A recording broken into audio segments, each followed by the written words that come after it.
Bienvenue à tous sur votre émission Afrique Libre. Et comme vous le savez, Afrique Libre, c'est une émission qui parle sur l'actualité politique africaine et diasporique.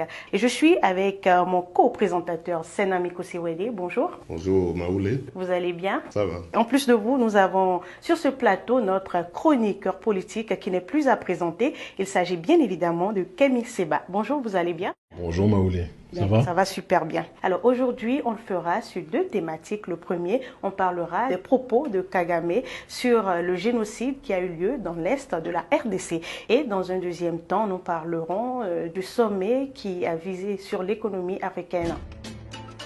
Le président rwandais Paul Kagame, dans son interview donnée sur RFI et France 24 récemment, a nié en bloc que des crimes ont été perpétrés dans l'Est RDC, mais surtout la participation du Rwanda dans ces dits crimes. Ce qui a d'ailleurs entraîné une vague d'indignation générale, dont celle du président congolais Félix Tshisekedi. Alors, nous allons demander à notre chroniqueur Kémy Séba quelle est sa vision sur la question. À travers cette affaire, j'aimerais qu'on réfléchisse tous en tant qu'Africains sur notre devenir et sur ce que signifie la réussite, le développement. Monsieur Kagame, j'ai observé cette interview et à un moment donné de l'interview sur France 24 et RFI, j'ai eu envie de casser mon écran. Monsieur Kagame nie la participation de troupes rwandaises à des crimes en RDC. Monsieur Kagame nie même l'existence d'un génocide en RDC. Ce qui est intéressant de souligner, c'est que le Rwanda est le premier pays exportateur de coltan. Le premier. J'ai une question simple à poser. Est-ce que le Rwanda produit sur son sol du coltan? La réponse est non. Pas suffisamment, si c'était le cas, pour être le premier exportateur de coltan. Si vous dites que vous êtes les champions d'exportation d'un produit et que ce produit-là, vous ne le produisez pas, ça veut dire que vous le prenez ailleurs. Où se trouve le coltan en majorité en Afrique? Ça se retrouve à l'est de RDC, au Kivu. Dans ce Kivu, un génocide a été perpétré. Des hommes et des femmes, par milliers et milliers et milliers, ont témoigné. Ce génocide, contrairement à ce qu'on veut nous faire croire, continue aujourd'hui. Les survivants de ces viols, de ces drames, témoignent de présence de milices rwandaises qui sèment la terreur, qui tuent, qui détruisent, qui assassinent, qui violent, qui pillent. Ces milices-là n'agissent pas aveuglement, elles sont dirigées. Dirigées par quelqu'un qui a tout intérêt à ce que cette région soit déstabilisée. Parce que quand le chaos règne, c'est là où vous pouvez piller. C'est comme ça que le colon a fait, et c'est comme ça que le régime Kagame fait de manière bien plus violente encore vis-à-vis de ses propres semblables africains. Alors quand M. Kagame met en doute le propos du docteur Denis Mukwege, en disant que le docteur Denis Mukwege, parce qu'il a reçu le prix Nobel de la paix, je ne veux pas cacher, je fais partie des gens qui, lorsque j'entends que quelqu'un reçoit le prix Nobel, quand on sait aujourd'hui la forfaiture et l'escroquerie que symbolisent ces titres internationaux, je prends toujours du recul, voilà, je suis toujours entre guillemets sceptique sur ces titres, mais pas sur la qualité du docteur Denis Mukwege, parce que même un aveugle saurait voir le travail historique et extraordinaire qu'il fait. Mais quand Kagame, le président Kagame, dit que le docteur Denis Mukwege est manipulé par des forces invisibles qui se servent de lui pour attaquer le régime Kagame, des forces invisibles qui lui auraient donné le prix Nobel de la paix, j'ai envie de questionner M. Kagame en disant ces forces invisibles, c'est lesquelles? Celles qui ont placé Kagame là où il est? Celles qui ont poussé Kagame à pouvoir déstabiliser la sous-région pour se partager les richesses en tant que telles de cette sous-région? Parce que Kagame n'a pas fait relever le Rwanda du chaos jusqu'à aujourd'hui gratuitement. Ça s'est fait d'une certaine façon, avec une certaine méthodologie. Ça s'est fait avec le conglomérat britannique, états-unien, israélien. Pourquoi M. Kagame n'en parle pas? Quand il parle des forces invisibles, de quelle force parle-t-il? Aujourd'hui, il y a des millions de femmes, des millions, qui ont été violées dans cette région. Aujourd'hui, il y a des milliers, pour ne pas dire des millions, et il faut le préciser, oui, des millions de personnes qui ont été assassinées dans cette région pour voler le coltan, pour détruire cette zone. Donc, M. Kagame fait du révisionnisme. S'il prétend que ceux qui disent cela sont dans une stratégie ou de la théorie du double génocide en disant qu'il y a eu un génocide d'un côté et qu'il y a eu un génocide de l'autre et balayer ça d'un revers de main. Mais si, il y a un génocide en RDC. Et M. Kagame a une très grande responsabilité dedans.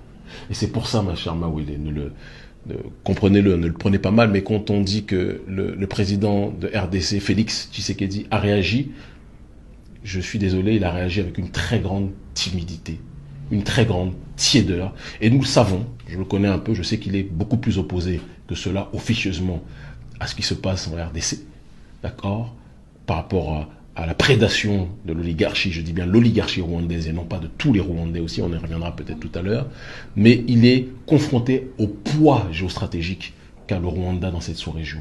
Mais je dis, en tant que panafricaniste, on ne peut pas prôner le développement en assassinant, en violant, en détruisant ses semblables africains.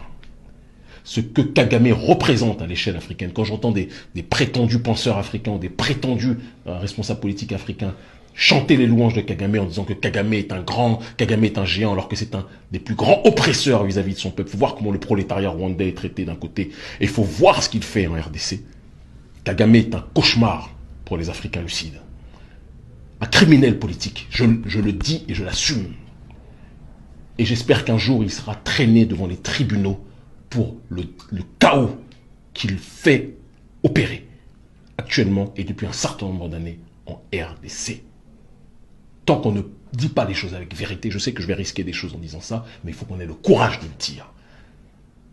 Vous parlez de développement matériel, vous tuez les gens.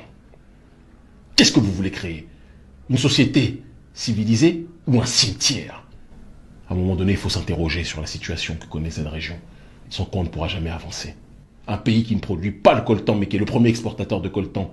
De l'autre côté, le pays voisin qui est complètement détruit à l'est, détruit par la malgouvernance aussi congolaise, entretenue par l'oligarchie rwandaise, disons-le, et par la corruption congolaise. Ces choses-là doivent changer. Le docteur Denis Mukwege, mettons les histoires de prix Nobel à part, doit être soutenu. Et aucun panafricaniste digne de ce nom ne devra avoir le toupet de citer Kagame en exemple, parce que le développement du Rwanda n'est pas le développement génial, matériel de quelqu'un qui bosse pour bosser, c'est quelqu'un qui a été soutenu par toute l'oligarchie occidentale pour que ce pays soit le laboratoire de la déstabilisation de la sous-région, de la destruction de l'Est du Congo. Donc on ne dit pas ces choses, tout le reste c'est de la périphérie argumentative. Je suis désolé de parler avec le cœur, mais il était important de rappeler ces éléments fondamentaux. Monsieur Kemi Seba, on l'aura compris, Monsieur Kagame, loin de là, il n'est pas un saint. Mais au-delà de sa personne, est-ce que cette déstabilisation de l'Est de la RDC, qui est l'un des pays quand même centraux, des pays phares de l'Afrique, ne pose-t-elle pas, selon vous, un problème un défi sécuritaire pour vraiment la préservation des frontières de nos États africains, qui, un matin ou un autre, peuvent se retrouver à être déstabilisés par le voisin du jour au lendemain? Est-ce que ça ne pose pas un problème d'incapacité de certains chefs d'État à sécuriser leurs frontières et au-delà de leurs frontières, à sécuriser les personnes et les biens de leurs États respectifs? La vraie problématique, mon cher Senami, à mon sens, ce n'est pas simplement la question des frontières.